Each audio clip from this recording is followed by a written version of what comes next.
This is the Twin Cities Live set. I'm Mandy Tadych. I'm the executive producer of the show, and I actually created the show about 9 years ago. Hi everyone, this is Jasna, your teaspoon of inspiration guest, and I am here with my good friend Mandy and the executive producer of Twin Cities Live. And it's a special day, I have to say. You're always special so day. It's true. We have known each other for a very long time. And for those of you that don't know, Mandy is the creator and the brain behind Twin Cities Live. So we're going to be talking about this. We're in the studio. Yeah, the fake set. We're celebrating Christmas here. Which is stunning and just incredible. And I really am so grateful that you're here, that we can have this conversation. I would love to hear your thoughts on how you get started and to tell everyone that story and give them an inspiration of how they could do something similar in their own life. So tell us first about Twin Cities Live today. Yeah. Well, today, it's hosted by Elizabeth Reese and Steve Patterson. So we're on weekdays at 3 o'clock on 5 Eyewitness News. We're a show all about food, fashion, and fun in the Twin Cities and the surrounding areas. So really about showcasing the best of what's happening in this community. And just local businesses to inspiring people to great stores to shop and fashion and new restaurants. So it's really, it's kind of a dream job. So it's fun. It seems like every time I see you, that all of you having just so much fun on the set. Mm-hmm. We do. We have a lot of fun. I think someone, audience member today was just saying that, like, oh my gosh, you guys seem like you're always having fun. And I think it is really authentic that we are having a good time because we are doing a really fun job.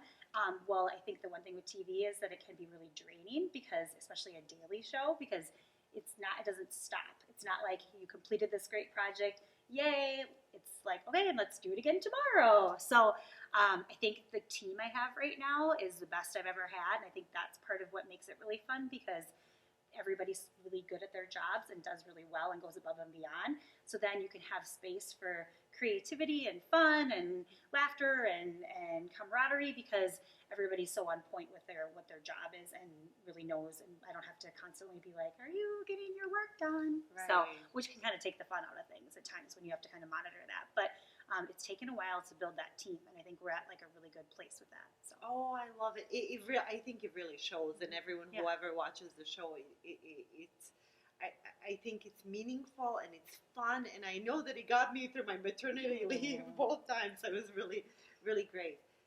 Now, here you are, a powerful woman, a lady boss. Thanks. A woman in charge. And it's really, we don't have a lot of women like yourself who are in positions like these. Take us 9 years back and tell us how on earth the show got started in the first place. Yeah, well, it was kind of crazy. So when I started here at Hubbard Broadcasting, I was 25. So I was 25. I did have, I had 6-7 years of TV experience. So I started when I was in college gaining that experience. But so it wasn't that I was totally green, but I was young and they took a huge risk on me. I still don't really know why they chose me over someone else, but I think they were really looking for somebody that wanted to work hard, that was innovative and not maybe set in their ways. So maybe that's why they went with a younger person. But it was a lot. Like I remember my first day here, I showed up and I literally had a desk and that was it. Like it was just a desk in like the bullpen area, or they called it the bullpen, where all the directors sat. And most of the directors are male, and they're kind of gruff guys that had worked here for a while, and they're like, who is this blonde chick showing up and thinking she's gonna start some show? And I remember like hearing people gossiping about it, like where I was in ears range saying, this is never gonna happen. They just hired this girl, she's never gonna be able to do it. And there was a lot of just resistance, and not from my superiors because they obviously wanted to see it happen, but just around the building because it was something new. People were worried about how much resources it was going to take, and just who is this girl and how is she, this young person, going to start this whole thing? So it was a little bit of there was a lot of self-talk that I had to be and I had to surround myself around people that outside of work that were you can do this. They hired you for a reason. Before I was hired, I went through 6 or 7 interviews, I think it was. So, because they didn't need to hire anybody. It was do we want to start this show? Well, let's find the right person that maybe can start it and has an idea. So they had a concept for the show, and they hired you for that concept? No, they had so Good Company, which some of you might remember, was on back in the late 80s, early 90s. It had a good run and was really successful. And so the director of programming at the time here, back 9 years ago, was like, you know what, we'd like to start something local back up again. Local programming is really good for a station because it can create lots of revenue. It's a good way to do a lot of community service outreach. And they're like, if anybody's going to do it in the market, we should do it because Hubbard Broadcasting is locally owned and operated. So he really championed the idea, but our general manager said, we're not going to start this until you find somebody that can do this, actually. So he kind of was out looking, and the job was never posted. It was a friend of a friend that was like, hey, you should talk to this, director of programming, because you have, at the time I had some news background, so I had live television producing experience. I had some reporting experience, but then I had recently worked for PBS and worked in feature, in more series. So I had done like kind of a little bit of both. And they're like, you'd be good at that. You should talk.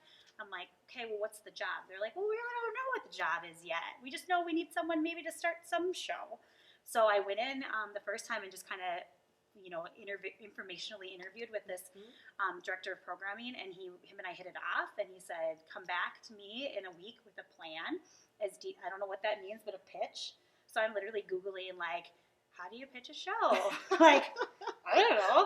So I relied on some resources. Like, my sister-in-law is a talented interior designer, and I had her help me draw up so she can do, CAD and work and stuff. So she drew a set plan for me. That's incredible. And then I was like, I called my dad, and I'm like, well, what do you think? Like, what profit margins should I like? What should I be budgeting for this? And because he owns his own business and has started some businesses. So so I just kind of like started with like just making a list of like, what would I do if I started this show?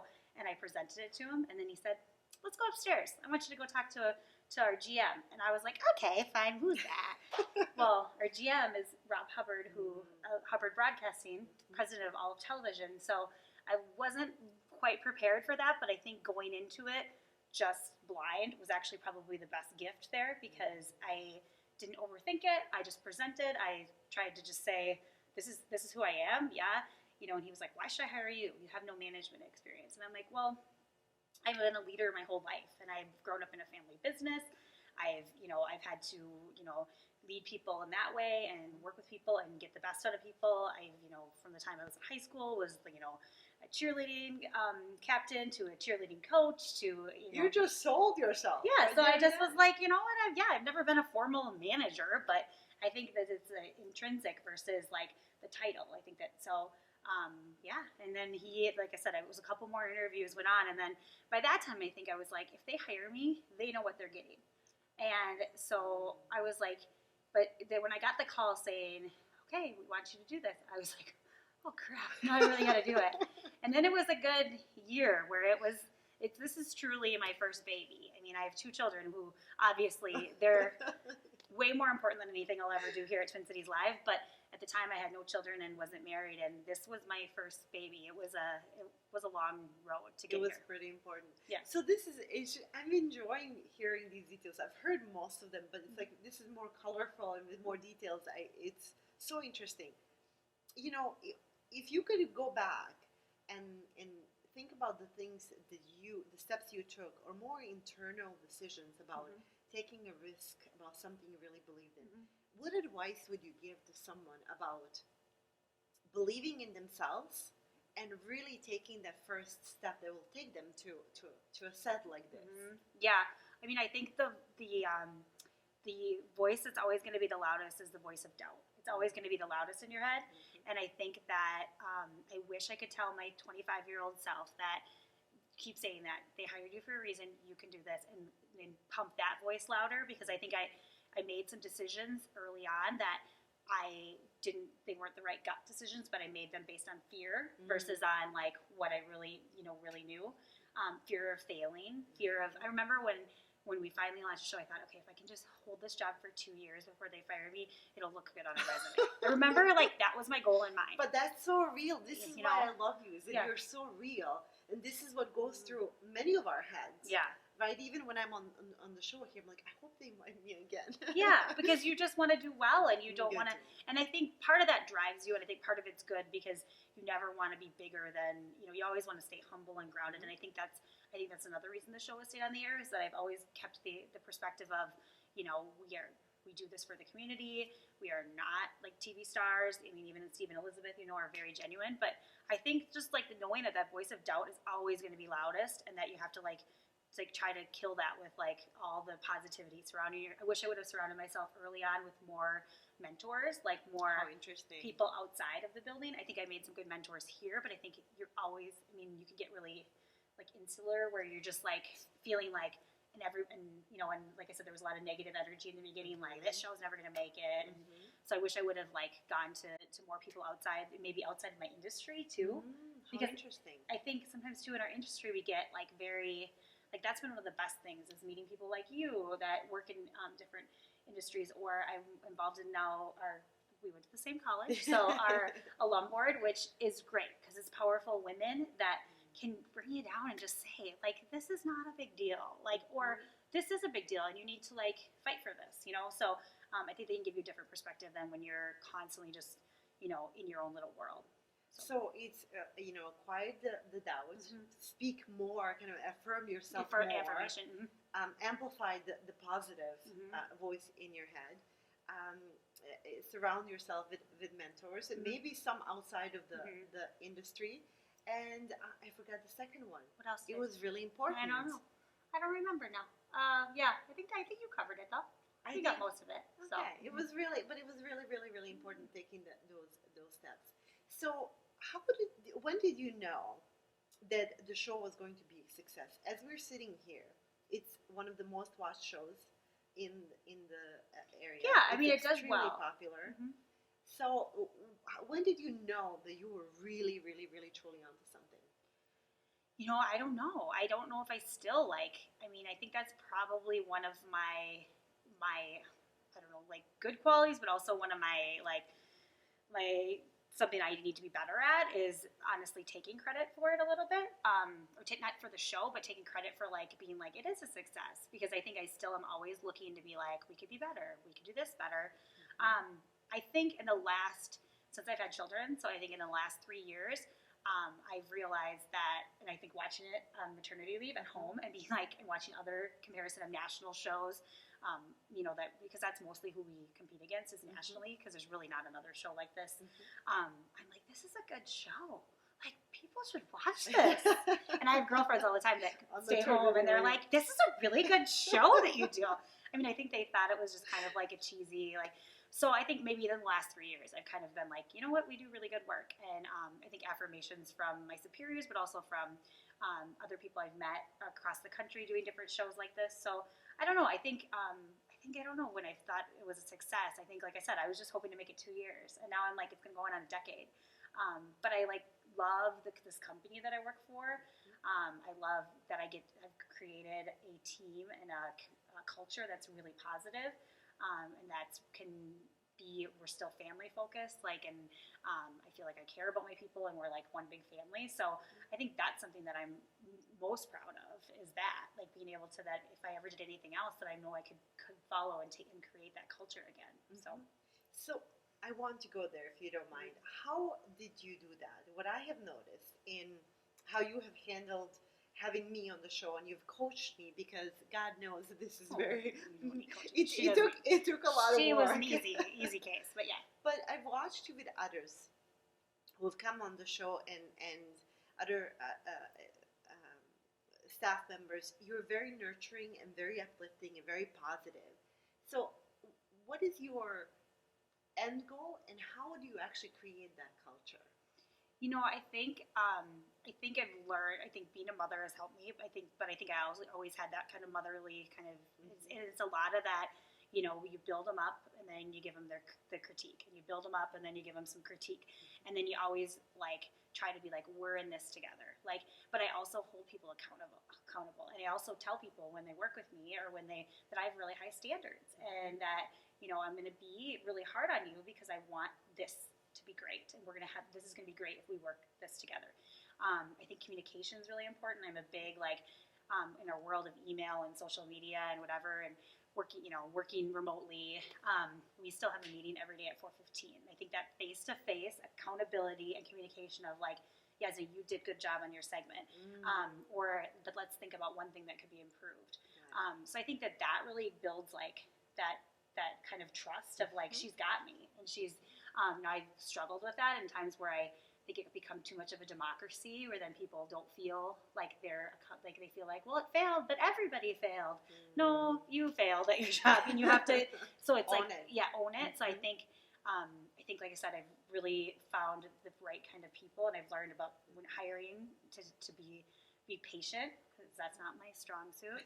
It's good for live TV, but it's not good for parenting and a lot of other things. So with hiring, to be really patient and really feel people out, and same when we bring a guest on that's going to be a regular guest, to really be thoughtful about if we're going to bring you into that the expectations have been set, and that you're someone that's going to jive with who we are. So I don't like negative people, and although I always kind of want to try to figure them out, like, what made you that way? What made you look at the world? How can I help? Yeah, exactly. But so I think the team aspect, and I think Steve and Elizabeth definitely, we try to have a powwow, like we should be doing it more, but like at least once a month. Like today we went to lunch and we just kind of talked about like, what's going on with this person, what's going on here, and not like gossiping, but like, how can we be better, at helping everybody to be their best self. And I think that they're very much like the pillars of that when I'm not around. So I don't know. I mean, I think it's just kind of taking time of like communicating and talking it out, and just constantly nurturing that, Which I love. Yeah, I just love. What do you personally, besides the fact that you have created this family environment and having the culture that I think, I mean, you guys, it is so present.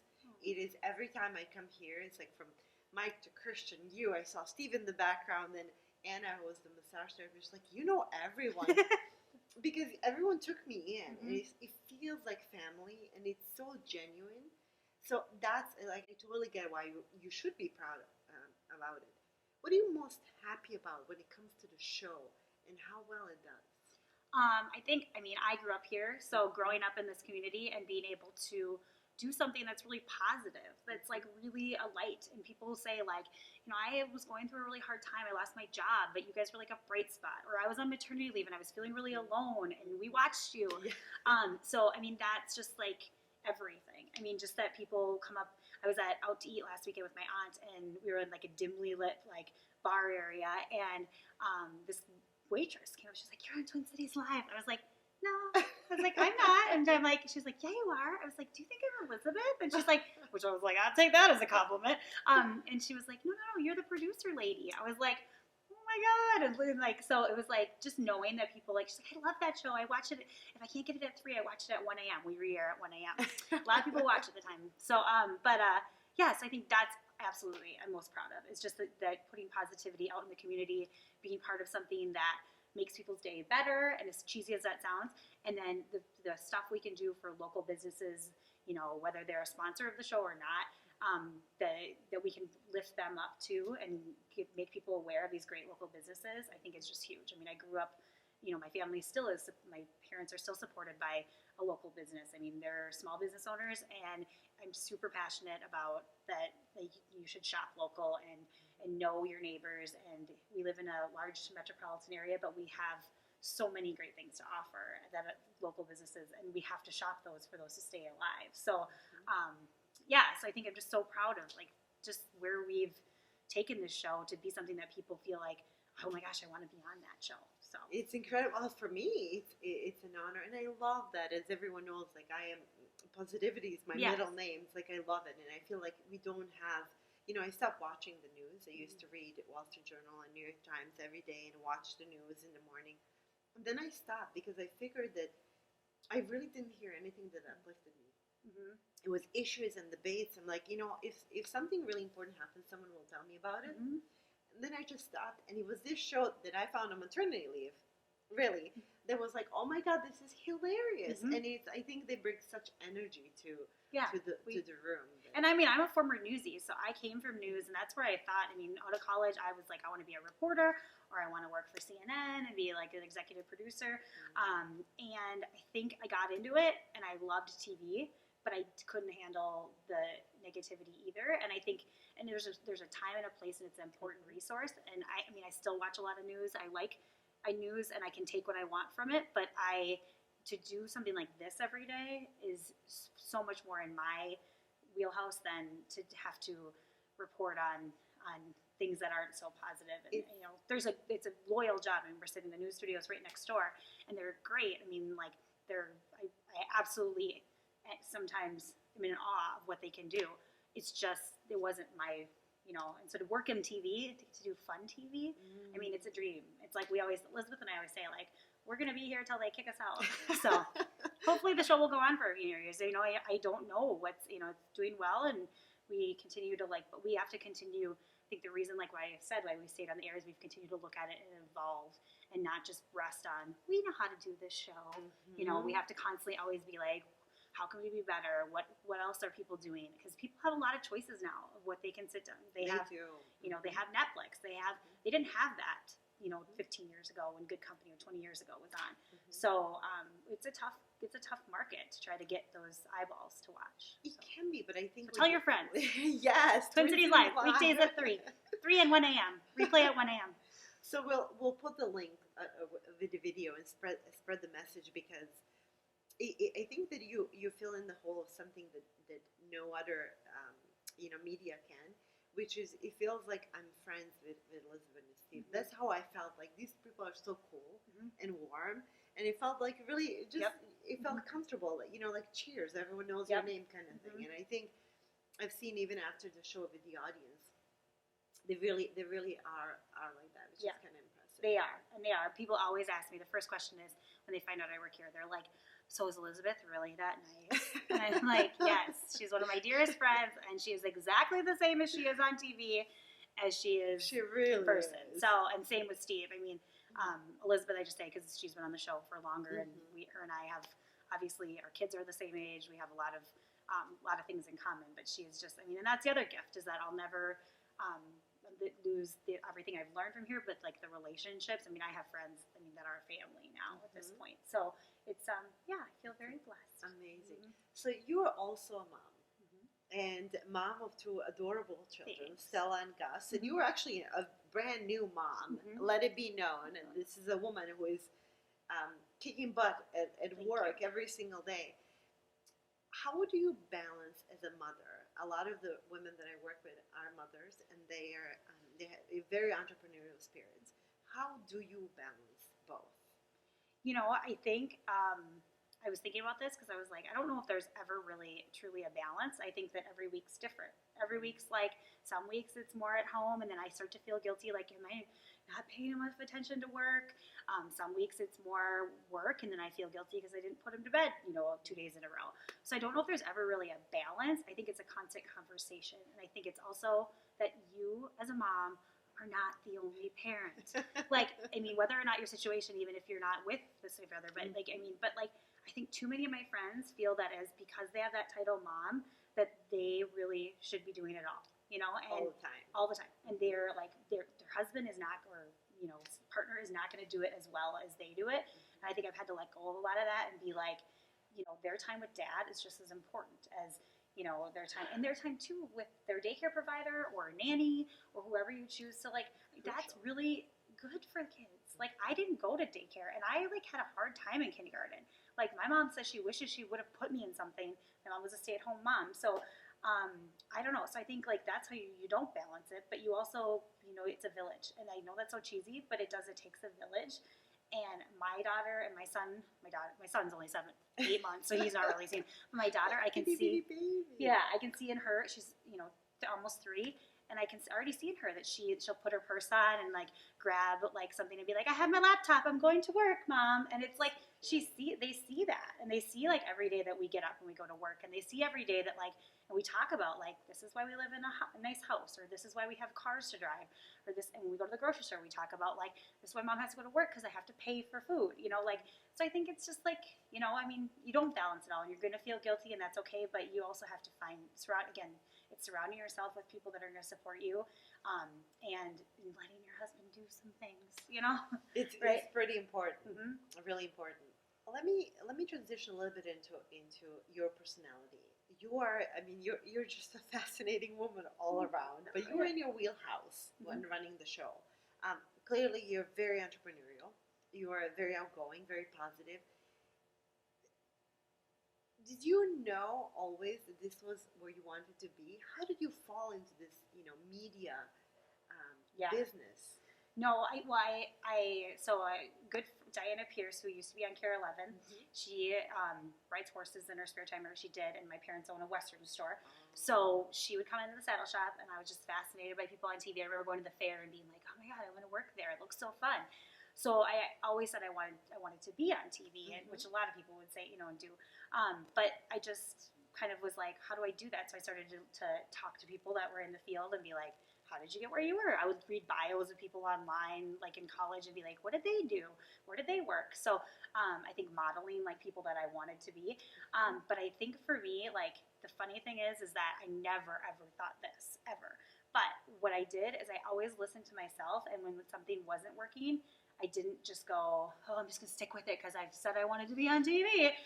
So my first job, I was a reporter, so I did it. I went to the small market, and I did it for a few months, and I just wasn't liking it. I was like, this isn't fueling me. This is dragging me down to have to interview people after their, I remember it was right when the Iraq War, and I had to interview a mom that she just found out her son had died, and I was like, I am too, like, there's nothing wrong with saying I am too thin-skinned for this. I am too empathetic. I take on someone else's feelings, and this is not for me. And I remember thinking, and I also didn't like the constant, even though we're on camera now, but the constant, oh my God, how do I look on camera? Oh my God, I feel fat. Oh, I don't like it. I was like, this is gonna drain on me. This is not gonna make me a good person, and this is gonna be a constant battle I'm gonna fight my whole life if this is what I'm gonna do, is be in front of the camera. I also knew I didn't want to move around the country because I realized my family was more important than that to me, and that was okay. So I said, you know what? I'm really good at this. I still really like TV, but I think I want to be a producer because I can be behind the scenes. I like to boss people around. I like to see the full picture versus be one part of it as a reporter. So then I worked at Care 11 as a morning show producer. Honestly, when I got that job, I was like, got my job. I'm going to move through the ranks, and this is where I'm going to be. I'm going to be, the news director by 40, and this is going to be great, and I'll put my time in. And I got in about a year and a half in, and I was like so unhappy. So unhappy. I mean, the hours were terrible. That's part of it. But even the job, I was like, this isn't, like, I'm not fueled by this. So I was like, maybe I just should go and work for Target or go work at Caribou. I don't know. I was like so unhappy. And so then I started, again, meeting with people and talking to other people inside and out TV and learning there's a whole other side of production besides news. I think the biggest thing is that where I got to be here was by following and listening to myself and going, okay, but always striving for, like, I want to be happy in my work. If I'm going to, be away from my family or be away, now especially, away from my kids during the day, I want to be happy and I want to be fulfilled. And obviously compensated is important too. Women, we don't ask for enough, and I'm not good at that. I need to be better at that, but I'm getting better at that. But I think, like, it's just, it was just this constant, it's always like a soul searching of like, what is this the right gig? And I know whatever comes next, because a lot of people are like, what are you going to do now? I'm like, I don't know, I want to stay here. I'd like to see us do more local programming. I'd like to expand the Twin Cities Live brand in some way or another. We have some ideas there. But it's just right now I'm trying to also to be present and grateful at the same time too, and really look at like, like I've done this, we have this, so how do we continue to evolve it and grow it? So. Okay. Well, I want to, one last question, if you don't mind. You touched about something that's so personal to so many of the people that follow me and are interested in these interviews, and that is following your passion and getting a job or role and not being happy. And what you're saying is that maybe it's just not that job or that fit. There's a plethora of jobs that could fit your personality. So your advice is to keep looking. Don't give up. Don't go to Target necessarily. Just, completely opposite. Yeah. I think again, it's that talking face to face. Mhm. People are willing, like, look at this. People are willing to talk about themselves because they like, and I always like pay it forward because I had a lot of people that would, I'd be like, can I meet you for coffee and learn about what you do? Can I stop in your office and learn about what you do? And I'd find like a connection, or I'd just honestly look them up online and be like, this company looks cool. I'd be like, hey, I'm super interested in your company. I don't want a job. I just want an informational interview you. And I did that when I was at CARE, when I was really unhappy that I was doing that because I was like, I needed some outlet to make me feel the fire and feel fueled because I I needed to feel like I was doing something to like get out, So, and again, I mean, a lot of people be like, that's so cool. You worked at CARE 11. And it's like, yeah, and it taught me a lot. And it was the path I needed to get here. Like I wouldn't have gotten here without that. I know that. I wouldn't have gotten the interview without that CARE 11 job on my resume. So it was a really good thing. But yeah, I think it's just constantly looking, constantly like, and knowing that like you're not stuck. This is like, we have one life to live. I know that sounds so cheesy.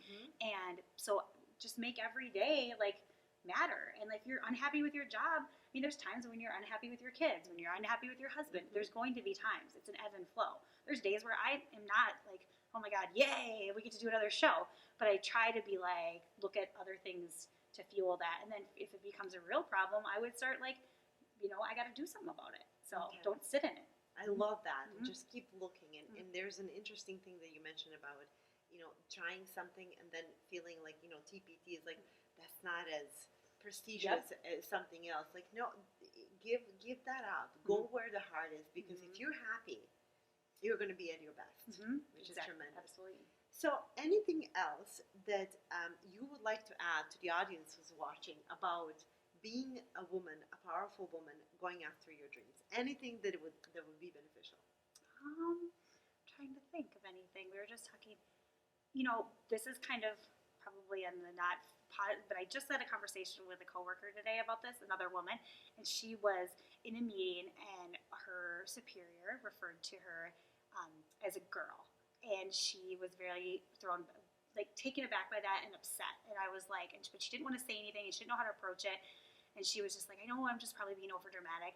And I said, even my husband, when he'll talk, he manages people and he'll talk about, oh, I got to get the guys out. I got guys. And I said, do you manage just men? And he said, no, I manage women too, but whatever. So I think as women, we need to not think of it as such a big deal to just to say casually, like, oh, I'm not a girl. I'm a lady. Oh, and like, and you don't have to. You do that so well, by the way. You don't have to make it a big thing. Like, it's not. And a lot of times I think men, or even if it's other women that do it, they don't know they're doing it. But I think we have to create a culture where we're correcting them, though, and saying, like, we deserve this as much as, and I think that's the only way people will really change, and one by one. And I think if you do that more, like, I guarantee that guy's not going to call you a girl again, you know what I mean? And he might rethink it.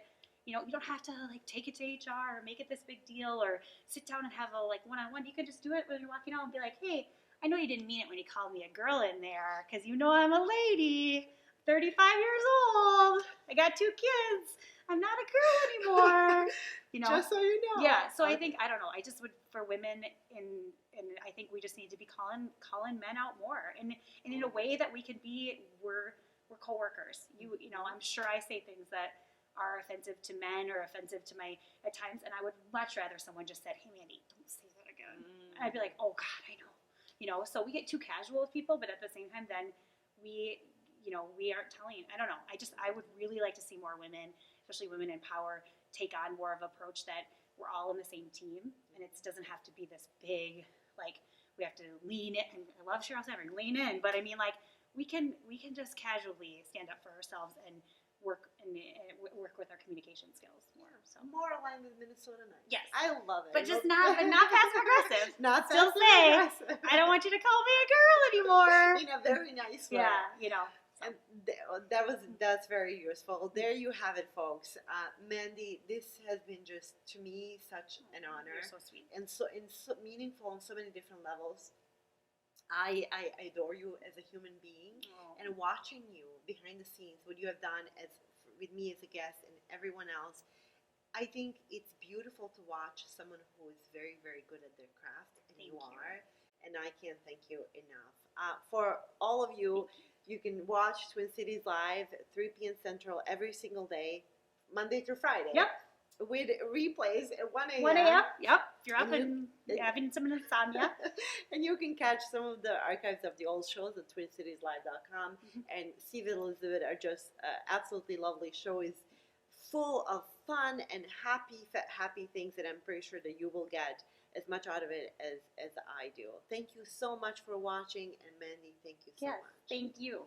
I adore you too. I love you.